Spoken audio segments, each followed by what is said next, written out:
Ces personnages vont vous jouer l'histoire d'Antigone. Antigone, c'est la petite maigre qui assiste là-bas et qui ne dit rien. Elle regarde droit devant elle, elle pense. Elle pense qu'elle va être Antigone tout à l'heure, qu'elle va surgir, seule de la maigre jeune fille noireuse.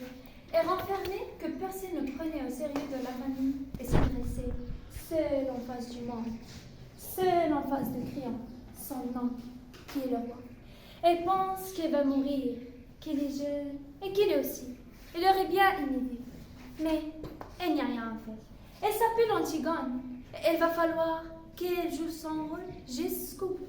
Et depuis que ce rideau s'est levé, elle sent qu'elle s'éloigne à une vitesse vertigineuse de sa sœur Ismène, qui va bavarder avec un jeune homme, de nous tous qui sommes là, bien tranquilles à la regarder, de nous qui n'avons pas à mourir ce soir. Le jeune homme a dit qui parle, et la blonde, et la belle, l'heureuse Ismène, c'est Aimant, le fils de Créon, et le fiancé d'Antigone. Tout le portait vers Ismène, sans goût de la danse et des jeux, sans goût du bonheur et de la crise, sa sensualité aussi, car Ismène est bien plus belle qu'Antigone.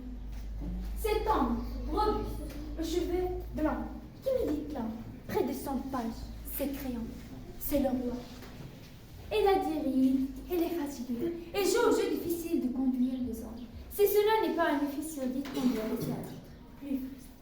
Et maintenant que vous les connaissez tous, elles vont pouvoir vous jouer leur histoire.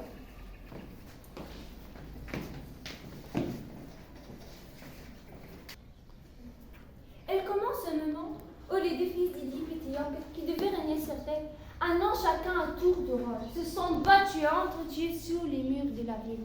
Et Théocle, l'aîné, au terme de la première année de pouvoir, ayant refusé de céder la place à son frère, 7 grands princes étrangers qu'Opéninis avait gagnés ont été défaits devant les 7 portes de terre. Et maintenant, la ville est sauvée.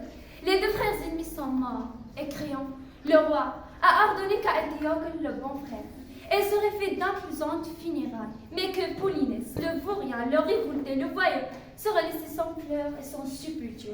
La proie du courbu et des chacals, quiconque osera le rendre les devoirs funèbres, sera impitoyablement puni de mort.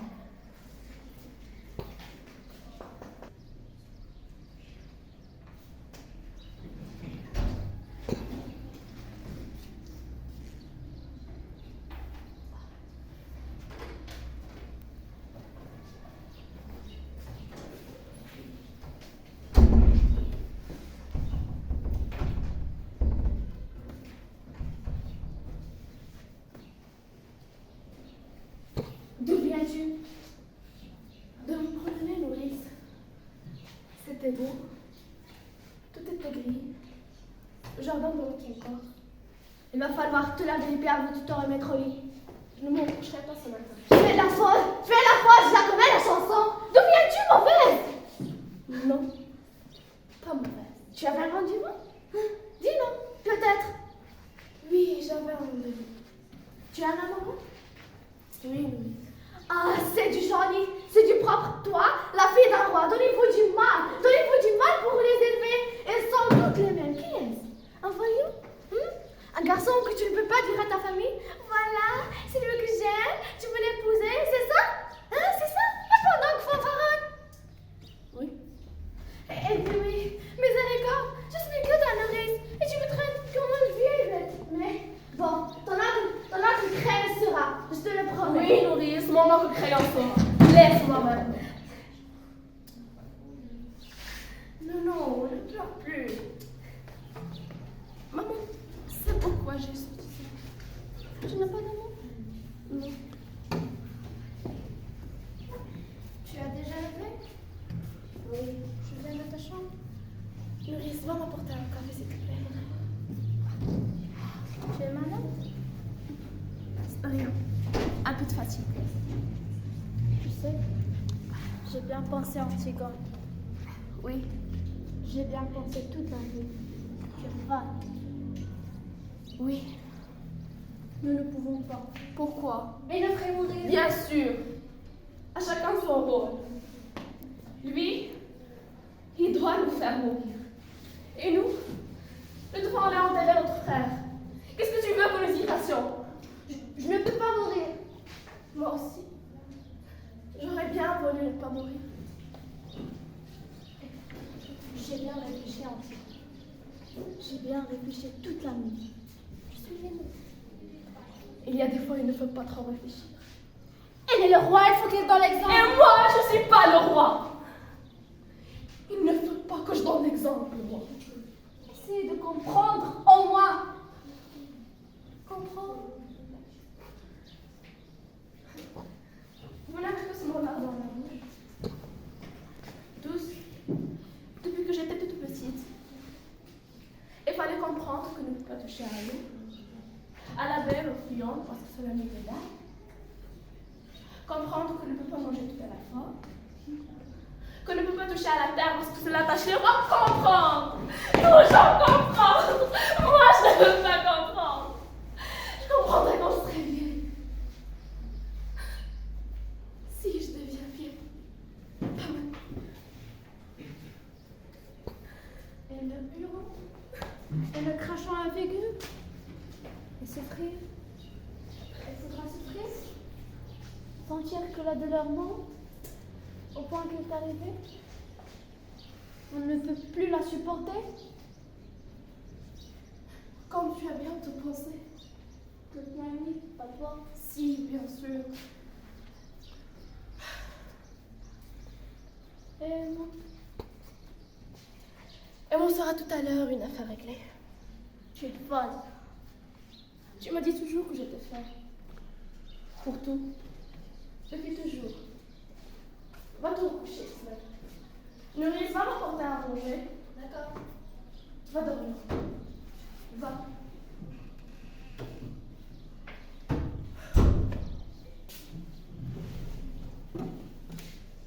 Pauvre Ismaël.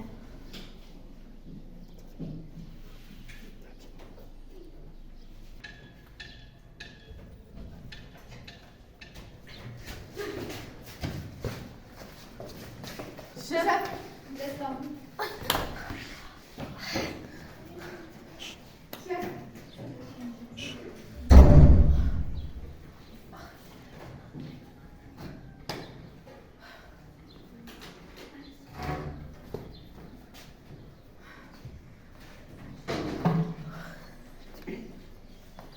Avais-tu parlé de ton projet à quelqu'un?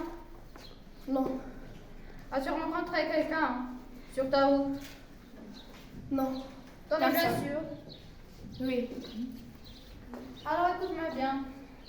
Tu vas rentrer chez toi, te coucher, dire que tu es malade, que tu n'es pas sorti depuis hier. Ta nourrice dira devant toi, à disparaître cette poison.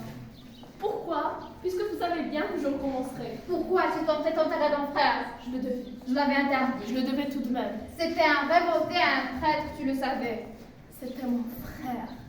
La loi est d'abord faite pour toi, Antigone. La loi est d'abord faite pour les filles des rois. Ce n'est pas vrai. Vous vous trompez. J'étais certaine que vous me feriez mourir. Oh, quelle douce. Il faut que j'aille enterrer mon frère. Tu as refaire ce geste absurde. Tu risques la mort maintenant parce que j'ai révisé à ton frère ce passeport dérisoire. C'est absurde. Oui. C'est absurde.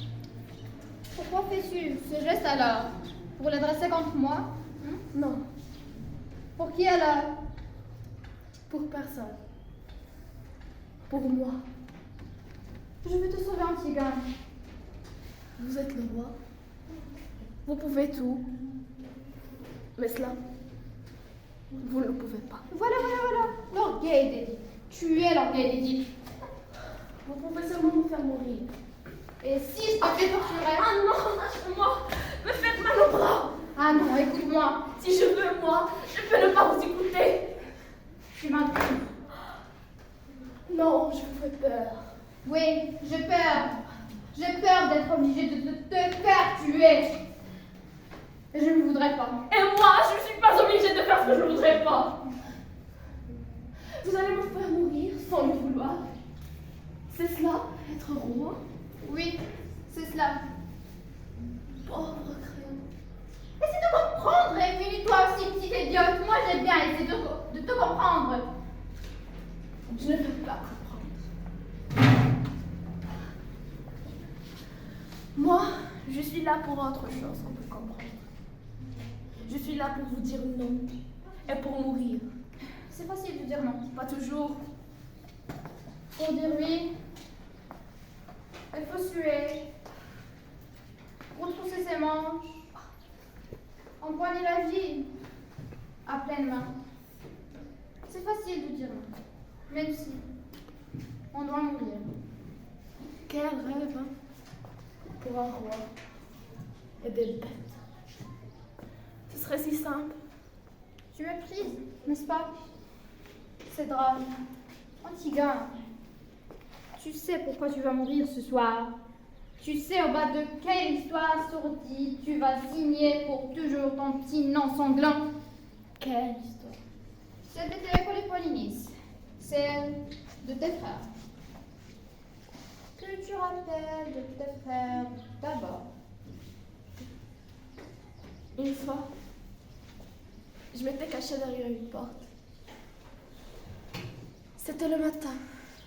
Nous venions de nous lever et eux, ils rentraient.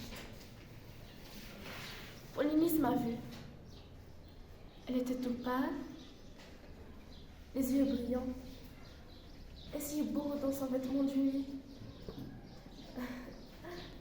Et elle m'a dit, tiens, tu es là, toi. Et elle m'a donné une grande fleur de pied qu'il avait rapportée de sa nuit. Et tu l'as conservée, n'est-ce pas cette fleur? Qui vous a dit cela? La pauvre Antigone avec ta fleur de côté 1. Tu vas mépriser encore une fois, mais de découvrir cela, tu verras. C'est la consolation dérisoire de veiller. La vie, ce n'est peut-être que le bonheur. Le bonheur? Un pauvre mot. Que sera-t-il, mon bonheur? Quelle femme heureuse deviendra-t-elle, la petite Antigone? À qui devra-t-elle mentir? À qui sourire? Dites, qui devra-t-elle laisser mourir en détournant le regard? Tais-toi, tu es folle. Non, je ne savais pas. Je ne sais pas comment je m'y prendrais moi aussi pour être heureuse. Tu ne sais plus ce que tu dis. Tais-toi. Si, je sais ce que je dis. Seulement c'est faux qu'elle m'entende plus. Je ris, crayon. Je ris parce que je te vois à 15 ans tout d'un coup. La vie t'a seulement ajouté cette plis sur le visage et cette graisse autour de toi. Te taires-tu enfin? Pourquoi veux-tu me faire taire? Parce que tu sais que j'ai raison. Vous me dégoûtez de ça. Voilà, comme ton père. Comme mon père, oui. Comme mon père, parce que vous avez les têtes de cuisinier. Tais-toi, j'ai dit. Je te t'ordonne de te taire maintenant. Tu m'ordonnes, cuisinier. Tu crois que tu peux m'ordonner quelque chose? Tu vas donc te perdre. On va t'entendre. Eh bien, justement, ouvre les portes et va, enfant. Tais-toi, j'ai dit.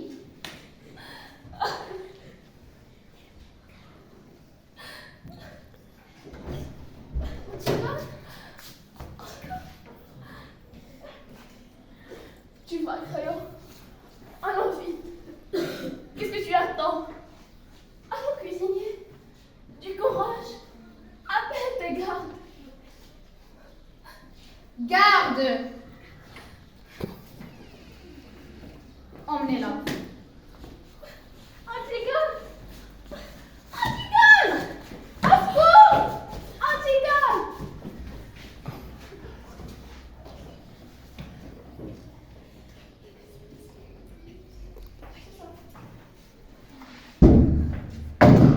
Père! Père! Oublie-la, aimant. Oublie-la, mon petit. T'es fou, père!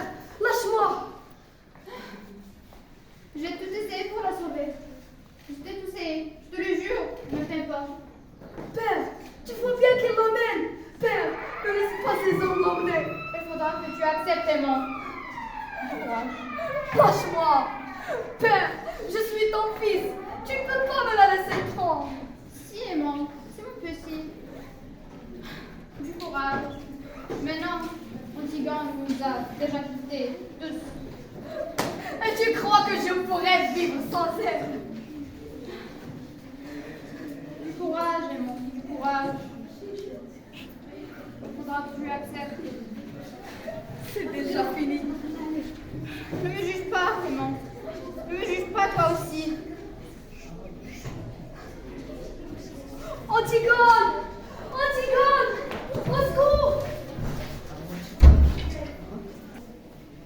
Qu'est-ce que tu fais? Il fallait qu'elle meure.